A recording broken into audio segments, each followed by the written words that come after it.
Champion, mon frère.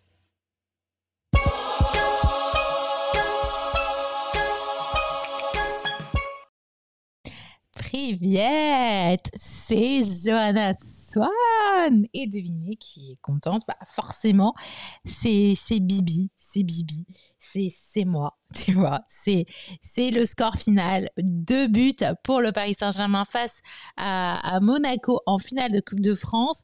C'est un soulagement parce que là, c'est bon. On peut pas dire que le Paris Saint-Germain fait une saison blanche. C'est faux. Maintenant, on a notre coupe. Je m'excuse pour la qualité de la photo. Je l'ai pris à l'arrache avec mon téléphone. Il nous reste juste à espérer également d'avoir le championnat, mais ça dépend du résultat de Lille en fin de saison avec Angers, mais en même temps on n'est pas maître de notre destin, mais c'est un petit peu notre faute avec nos 8 défaites justement cette année. Mais parlons Coupe de France, un match déjà qui a mis du temps à commencer à 21h15 à cause de la programmation, parce que vous savez très bien que France 2 met la priorité sur leur programme traditionnel. On voit bien que la France est un pays de football, entre Macron qui veut donner un petit mot à chaque joueur, etc. Donc les joueurs, ils étaient en train de se refroidir juste avant le match. Le match a enfin pu commencer. Et là, en fait, qu'est-ce qu'on voit? On voit un Paris Saint-Germain qui a un peu du mal en première mi-temps, parce que le but de la première mi-temps, c'est à la 19e minute, c'est sur une passe de Kylian Mbappé qui permet à Icardi de marquer. C'est la seule vraie belle occasion de la première mi-temps, parce que le reste, c'est des belles opportunités, des super arrêts de Navas. Et ça, ce but, en plus, il est dû à une erreur monégasque. Et c'est ça qui est intéressant. Et là, je ne vais même pas vous parler de la statistique, de la possession, tout ça. Je veux juste vous dire un mot, clean sheet. C'est la seule statistique que je vais vous donner, c'est le fait qu'il n'y a pas un but qui est rentré. Il faut savoir qu'on jouait avec quand même Kerrer qui était en défense centrale, Florenzi qui était à droite, qui bien sûr n'a pas pu faire tout le match, donc on a dû faire entrer Dagba à la fin du match. Et en fait, c'est seulement quand on est en train de faire des changements avec Paredes, à un moment, il avait fait une dinguerie, il avait fait une frappe à 10 km. Et ben, c'est en faisant ce changement avec la sortie de Paredes, l'entrée d'Herrera, l'entrée de Keane, qu'on a pu avoir ce deuxième but. Alors que généralement, quand on faisait des changements, là, ça fait déjà 2 matchs, on ne se prend pas de but après nos changements. Et ça, c'est plutôt positif. Ça, c'est un truc que je veux absolument en tenir compte dans ma vidéo. Et ce deuxième but, il vient quoi? Il vient justement de Mbappé, encore, qui permet de nous donner la victoire. Mbappé qui a joué à Monaco. Attention, donc les gens disaient « Oh, je suis pas trop sûre si Mbappé devrait jouer face à Monaco. » Il était dans ce club. J'ai déjà vu ses commentaires. Mais si on n'avait pas Mbappé, ça aurait été difficile. Donc là, on voit un Mbappé qui est finisseur. On voit un Mbappé qui a certainement pris ses responsabilités, une fois de plus, en l'absence, bien sûr, de Neymar et de Kimpembe. Pourquoi ils étaient absents? Tout simplement parce qu'ils étaient suspendus. Ney pour son dernier carton rouge et Kimpembe pour son carton rouge. Donc carton jaune pour Neymar, carton rouge pour Kimpembe. Et c'est pour ça qu'on a dû jouer avec soit Diallo en défenseur central, soit Kerrer. Donc le choix s'est porté sur Kerrer, mais en tout cas Diallo était quasiment sûr du coup de faire le match.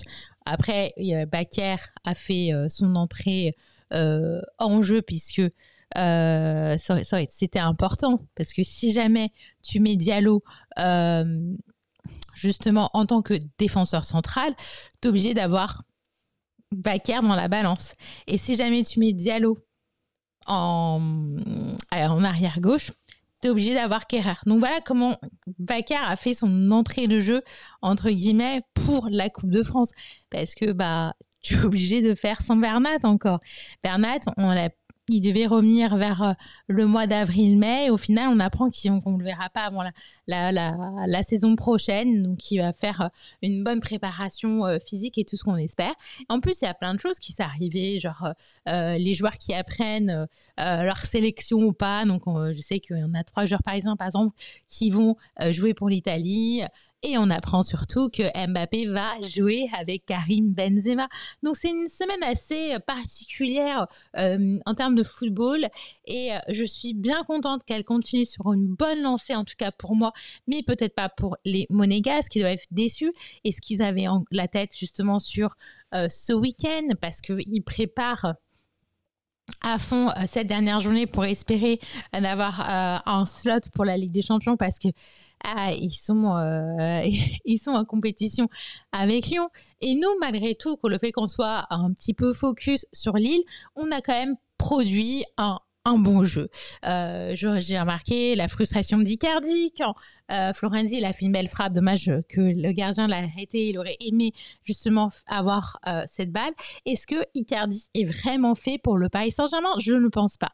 Dans le schéma de jeu, dans la façon dont le jeu est en train de se construire au Paris Saint-Germain, je ne pense pas que Icardi a sa place et je ne l'ai pas trouvé bon sur le terrain. On a eu un excellent Mbappé et on a eu un flop de la part d'Icardi. Même s'il a marqué, je trouve que ça a été l'un des moins bons Parisiens sur le terrain. Et je ne critique même pas Kehrer sur ce match. Je ne critique même pas Kehrer.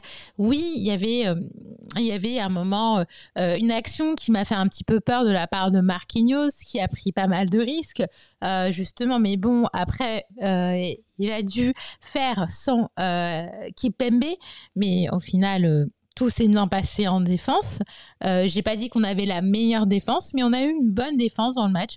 On a eu un bon milieu, on a eu une bonne attaque, ce qui a permis justement de montrer la supériorité de Paris Saint-Germain et de dire que même quand on est face à un calendrier très chargé, eh ben, le Paris Saint-Germain sort la tête haute et on ne fait pas du tout une saison blanche. Voilà. Et ça, c'est ce que je veux retenir. Je vais vraiment juste retenir ça, une belle saison quand même pour le Paris Saint-Germain, un beau parcours, puisque on est allé en demi-finale de la Ligue des Champions. On a quand même la Coupe de France, la Coupe de la Ligue, c'était l'année dernière, on était les derniers à l'avoir. Trophée des champions, on verra par la suite, bien sûr. Mais aussi, on a eu le Trophée des champions. Cette année, ça a été en décalé, mais c'est par rapport à la saison dernière. Mais voilà, on verra. On verra ce que ça va donner, puisqu'on a joué contre Marseille. Donc, ça date, mais pour moi, ça date. Donc oui, c'est définitivement pas une saison blanche pour le Paris Saint-Germain. Donc c'est la deuxième coupe de Pochettino. Donc c'est plutôt une bonne nouvelle. Sur ce, je vous dis à très très bientôt pour un nouveau live ou une nouvelle vidéo du Paris Saint-Germain. Moi, je suis contente ce soir. Je veux juste me rappeler de cette coupe, de cette célébration, de cette joie. Et peace and live et vive le Paris Saint-Germain. Ciao. Et n'oublie pas de t'abonner et de cliquer sur la petite cloche et de mettre un j'aime sous la vidéo si c'est pas encore fait. Ciao.